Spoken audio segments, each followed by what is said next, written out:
வணக்கம் பக்தி info channel நேர்களே, நான் உங்கள் அன்பான சயின்டிஃபிக் வேதிக் அஸ்ட்ராலஜர் அஸ்ட்ரோரஞ்சி பேசுகிறேன். நல்லது நினைப்போம், நல்லதே நடக்கும். இந்த வீடியோவில் நம்ம என்ன பார்க்க போகிறோன்னா, துலாம் ராசிக்காரர்களுக்கு ஆகஸ்ட் 2026 எத்தகைய ஒரு பலாபலன்கள் நிறைந்த ஒரு மாதமாக இருக்க போகுதுங்கிறத சயின்டிஃபிக் வேதிக் அஸ்ட்ராலஜி முறையில் எதையும் மிகைப்படுத்தாமல் பரிகாரங்கள், மூடநம்பிக்கைகள் அது மாதிரி விஷயத்துக்கெல்லாம் போகாமல் ஒரு கிரகம் ஒரு ராசிக்கு வானவெளியில் இந்த பாவத்தில் இந்த இடத்துல இருக்கும் பொழுது கோச்சார அடிப்படையில் எது மாதிரி ஒரு தாக்கத்தை கொடுப்பார். அதே மாதிரி 9 கிரகம் அந்த ராசிங்கிற சந்திரன் இருக்கக்கூடிய வீட்டுக்கு மீதி இருக்கக்கூடிய 8 கிரகம் எது மாதிரி ஒரு தாக்கத்தை கொடுப்பார் அப்படிங்கிறத துலாம் ராசிக்கு ஆகஸ்ட் 2026 எப்படி இருக்குது அப்படிங்கிறது சயின்டிஃபிக் வேதிக் அஸ்ட்ராலஜி முறையில் மிகைப்படுத்தாமல் துல்லியமாக நம்ம அறிவியல் சார்ந்த முறையில் பார்க்க போகிறோம். இப்போ பாருங்கள், துலாம் ராசியோட அதிபதி ஆகிய சுக்கிரனே 12ஆம் இடத்துல நீச்சமாக போய் சனி பார்வை பெற்று செவ்வாய் பார்வை பெற்றிருக்கிறது கொஞ்சம் ஜாதகர், அதாவது துலாம் ராசிக்காரர்களுக்கு கொஞ்சம் டிஃபிகல்ட்டிஸ் ஆர் சம் ஸ்ட்ரெஸ் கொடுக்கக்கூடிய அமைப்புகள் இருக்குது. ஏன்னா ராசி அதிபதி பாதிப்புள்ளாக இருக்கிறார், நீச்சமாகவும் இருக்கிறார். அதே சமயத்தில் சனி செவ்வாய் பார்வை பெறுகிறார். ஸோ அதனால் கொஞ்சம் பொறுமையாக எடுத்தமா கவுத்தமானு செய்யாமல் கொஞ்சம் விவேகமாக செயல்படக்கூடிய ஒரு காலகட்டமாக துலாம் ராசிக்காரருக்கு இருக்குது. இல்லை கொஞ்சம் அதிகமாக கோவப்பட்டு இன்ஸ்டிங்டிவாக எமோஷ்னலாக அவசரப்பட்டு செய்யும் பொழுது சில விஷயங்கள் சரியாக வராது. அதனால் அதை நீங்கள் பார்த்துக்கணும். அடுத்தபடியாக பார்த்தீங்கன்னா, குரு 10ஆம் இடத்துக்கு வந்திருக்கிறார். 2ஆம் இடம், 4ஆம் இடம், 6ஆம் இடத்தை பார்க்குறார். 6ஆம் இடத்துல சனி இருக்கிறது அருமை. ராகு 5லிருந்து குழந்தைகள் சார்ந்த விஷயங்கள், பூர்வீக சார்ந்த விஷயங்கள்லாம் உங்களுக்கு கொஞ்சம் அலர்ட்டாக கவனிக்க வேண்டிய விஷயமாக வச்சிருக்கிறார். 11ஆம் இடத்துல கேது இருக்கிறார். மற்றபடி பார்த்திங்கன்னா, சூரியன் 10ஆம் இடத்துல வருவது தொழில் வேலை அமைப்புக்கு நல்லது. குருவோட செய்கிறார். புதனும் குருவோட சேர்றார். ஸோ சூரியன் புதன் குருவோட சேர்ந்து 10ஆம் இடத்துக்கு வருவது நம்ம ஸ்ட்ரெஸ்ஃபுல்லாக நான் முதலே சொன்ன மாதிரி இருந்தாலும் சில வேலை நிமித்தத்தில், தொழில் நிமித்தத்தில் ஒரு இம்ப்ரூவ்மெண்ட்டு, டெவலப்மெண்ட்டு இருக்குது. அதை நோக்கி நீங்கள் செய்யும் பொழுது அதிகமாக ஸ்ட்ரெஸ், அதிகமான உழைப்பு செய்ய வேண்டிய அமைப்புகள் தேவைப்படுகிறது. ஸோ புதன் நன்றாக குருவோடு சேரும் பொழுது மாணவர்களுக்கு நல்ல ஒரு மெமரி பவர், கான்சன்ட்ரேஷன், ஃபோக்கஸ் எல்லாமே கிடைக்கக்கூடிய அமைப்புகள், காம்படிட்டிவ் எக்ஸாம்ஸ் கிளியர் பண்ணக்கூடிய இளைய துலாம் ராசிக்காரர்களுக்கு நல்ல ஒரு டைம், நல்லா படிக்கக்கூடிய அமைப்பு, நல்லா நிமிடத்தும் படிக்கக்கூடிய அமைப்பு, நீங்கள் என்ன படிக்கிறீங்களோ அதில் கெட்டிக்காரத்தனமாக வரக்கூடிய அமைப்பு, கிளாரிட்டி கிடைக்கக்கூடிய அமைப்புகள்லாம் இருக்குது. அதே சமயத்தில் ஒரு ஆளுமை, ஒரு செயல்திறன், ஒரு ப்ரமோஷன், ஒரு டெவலப்மெண்ட், அரசியல்வாதிகளுக்கு ஒரு நல்ல ஒரு பதவி, வேலையில் இருக்கிறவங்களுக்கு ஒரு ப்ரமோஷன், தொழில் இருக்கிறவங்களுக்கு ஒரு இம்ப்ரூவ்மெண்ட், ஒரு புதிய தொழில் ஆரம்பிக்கிறது, அது மாதிரி நல்ல ஒரு டெவலப்மெண்ட் ஓரியன்டாக அந்த சூரியன் 10ஆம் இடத்துக்கு வருவதனால உங்கள் முயற்சி திருவினையாக்கக்கூடிய அமைப்புகள் இருக்குது. ஸோ என்னடா அது, ஒரு பக்கம் ராசி அதிபதி பிரச்சனையாக இருக்குது, ஒரு பக்கம் 10ஆம் இடம் நல்லா இருக்குன்னா அதுதான் ஜாதகம் முரண்பாடானதுங்கிறது தெரிஞ்சுக்கணும். ஸோ ஒரு இடத்துல நல்ல ஒரு முன்னேற்றங்கள் இருக்குது. அதே சமயத்தில் நம்ம கஷ்டப்படணும், நம்ம ஓவர் திங்கிங் பண்ணக்கூடாது, நம்ம அலட்டிக்கக்கூடாதுங்கிற விஷயத்தையும் தெரிஞ்சுக்கிறீங்க. செஞ்சோமா வந்தோமா, அது என்ன நடக்குதோ அது நடக்கட்டுங்கிற மாதிரி நீங்கள் இருக்கணும். ஏன்னா மைண்டு அஃபெக்ட் ஆகிறதுக்கு வாய்ப்புகள் இருக்குது.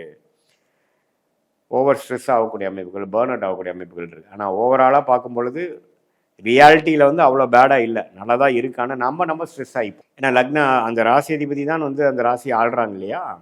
ஸோ அந்த அடிப்படையில் அப்படி இருக்குது. ஸோ அதனால் கொஞ்சம் ட்ராவலிங்கில் இருக்கும் பொழுது, வெளியில் கொஞ்சம் ட்ராவல் பண்ணுற பொழுது, வெளி மாநிலம், வெளிநாடு அல்லது ஒரு வியாபார விஷயமா, வேலை விஷயமா ஒரு இடத்துக்கு போகும்பொழுது கொஞ்சம் கேர்ஃபுல்லாக இருக்கக்கூடிய அமைப்புகள், வண்டி வாகனத்தை கொஞ்சம் கேர்ஃபுல்லாக பார்த்துக்கக்கூடிய அமைப்புகள், ராத்திரி நேரம், இரவு நேரம் போகும்பொழுது கொஞ்சம் கேர்ஃபுல்லாக இருக்கக்கூடிய அமைப்புகள் தேவைப்படுகிறது.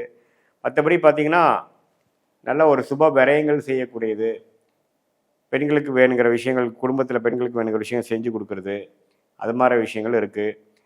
காதல் விஷயங்கள் கை கூடுறது, கள்ளக்காதல், அதுலேயும் பார்த்திங்கன்னா சிலதெல்லாம் சனி செவ்வாய் பார்வை இருக்கிறனால கொஞ்சம் நட்பாக பழகிறது, திடீர்னு ஒரு வேற மாதிரி போகிறது, அதெல்லாம் இருக்கும் கொஞ்சம். அதனால தான் முதலே சொல்லிட்டேன், எல்லாத்துலேயும் கொஞ்சம் கவனமாக இருக்கணும். நம்ம இன்ஸ்டிங்க்ட்டுக்கும் எமோஷனுக்கும் இடம் கொடுத்தோம்னா கொஞ்சம் வம்பு பிரச்சனையில் போய் மாட்டக்கூடிய அமைப்புகள் இருக்குது. ஸோ பெண்கள் விஷயத்தில் கொஞ்சம் கேர்ஃபுல்லாக இருக்கணுங்கிறது மீண்டும் நான் கேட்டுக்கொள்கிறேன். மற்றபடி பார்த்திங்கன்னா, தொழில் முனைப்பு, வேலை முனைப்பு, அந்தஸ்தில் உயர்வு, அது மாதிரி வந்து நம்ம ப்ரொஃபஷ்னலாக பெட்டராக தான் இருக்குது. அதே சமயத்தில் செவ்வாய் 9ஆம் இடத்துல இருக்கிறதுனால தந்தை விஷயத்தில் கொஞ்சம் கேர்ஃபுல்லாக இருக்கணும். வாக்குவாதத்தில் ஈடுபடக்கூடாது. அவங்க ஒன்று சொல்கிறாங்கன்னா தலையாட்டிட்டு போகக்கூடிய அமைப்புகள் இருக்கும். வீண் வாக்குவாதம், நீங்கள் சொல்கிற விஷயங்கள் அவங்க புரிஞ்சுக்காமல் வாக்குவாதமாக வரக்கூடிய அமைப்புகள் இருக்குது. தந்தையாருக்கு உடல்நலம் பார்க்க வேண்டிய அமைப்பு இருக்குது. அது மாதிரி சில விஷயங்கள் இருந்தாலும் ஓவராலாக பார்க்கும் பொழுது ஓரளவுக்கு நல்ல ஒரு மாற்றங்களை கொடுக்கக்கூடிய, அடுத்து வரக்கூடிய தீபாவளி டைம்லாம் ஒரு நல்ல விஷயத்தை கொடுக்கக்கூடியதுக்கு ஒரு அடித்தளமான ஒரு ஃபவுண்டேஷன் கொடுக்கக்கூடிய ஒரு மாதமாக துலாம் ராசிக்காரர்களுக்கு இந்த ஆகஸ்ட் 2026 மாதம் வந்து வருகிறது. மற்றபடி பார்த்திங்கன்னா இது வந்து ஒரு பொதுவான பலனே தவிர உங்களுடைய ஜென்ம ஜாதகத்தில் பிறந்த தேதி, பிறந்த நேரம், பிறந்த உரை வைத்து பார்க்கும் பொழுது உங்களுடைய உண்மையான ஜாதகம் எப்படி இருக்குது, உங்கள் என்ன லக்னத்தில் பிறந்தீங்க, லக்னமும் ராசி வேறு வேறையா அல்லது ஒன்றா, உங்கள் லக்னத்துக்கு ஏற்ற தசா புக்திகள் போய் கொண்டு இருக்கிறதா, அந்த தசநாதனும் புக்திநாதனும் இப்போ நம்ம பேசின கோச்சாரத்தில் எப்படி போயிட்டுருக்காங்க, இதெல்லாம் ஒருங்கிணைத்து நம்ம சொன்ன பொது பலன்களும் உங்களோட ஜாதகத்தில் வரக்கூடிய தசா புக்தி அந்தர சூக்ஷமம் எல்லா கிரகத்தோட திக்பலம் திருக்பலம் ஸ்தான பலம் இதெல்லாம் வைத்து பார்க்கும் பொழுது உங்களுடைய கர்மா எப்படி செயல்படுகிறது, சயின்டிஃபிக் வேதிக் அஸ்ட்ராலஜி முறையில் எது மாதிரி அமைப்புகள் தென்படுகிறது, நீங்கள் எப்போ ஜெயிப்பீங்க, எது மாதிரி டைமில் வந்து நீங்கள் வந்து பொறுமையாக இருக்கணும், எந்த துறை உங்களுக்கு நல்லது, வேலையா தொழிலா, கல்யாணம் எப்போ நடக்கும், லேட் மேரேஜா ஏர்லி மேரேஜா, எப்படிப்பட்ட திருமணம், அப்புறம் உங்களுடைய உத்தியோகம் எங்கே நடக்க போகுது, உள்ளூர்லையா வெளியூர்லையா வெளிநாட்டிலையா, வேலையோட தொழில் நல்லா வருதா, எது யோகமான ஒரு அமைப்பாக வருது, எந்த கிரகம் நமக்கு நல்லா இருக்குது, எந்த துறை நமக்கு நல்லா வரும், அது மாதிரி விஷயங்கள், அரசு சார்ந்த விஷயங்களா அல்லது கார்ப்பரேட் ப்ரைவேட் செக்டரா அல்லது அக்ரிகல்ச்சர் அது மாதிரி போகுதா, எது மாதிரி கேள்விகள் உங்கள் மனசில் இருக்கோ அந்த கேள்விகளுக்கு தகுந்த விடைகள் வந்து நம்ம சயின்டிஃபிக் வேதிக் அஸ்ட்ராலஜி முறையில் புதைந்து கிடைக்கிறது. அதை வந்து கரெக்டாக நம்ம வந்து பிரெயின் ஸ்டார்ம் பண்ணும் பொழுது சாஸ்திரங்கிறது பார்த்திங்கன்னா ஒரு சயின்ஸ், இந்திய வேத ஜோதிடம் ஒரு சயின்ஸ், அதுலேருந்து பலன்கள் எடுக்கிறதுங்கிறது ஒரு ஆர்ட், ஒரு கலை.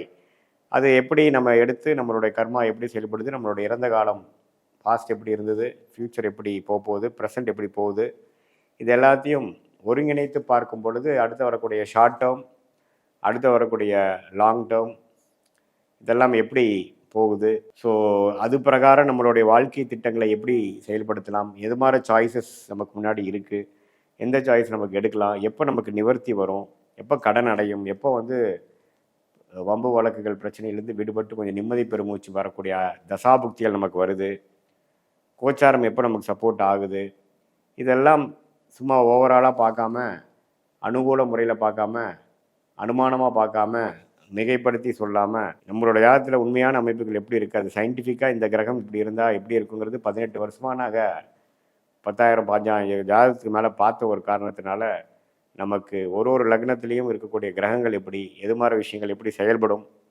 இது மாதிரி விஷயங்கள்லாம் துல்லியமாக நம்ம பார்த்த 18 வருஷம் அனுபவத்தின் மூலமாக உங்களுக்கு ஒரு நல்ல ஒரு கிளாரிட்டியை கொடுக்கக்கூடிய அமைப்பு இருக்குது என்று சொல்ல விரும்புகிறேன்.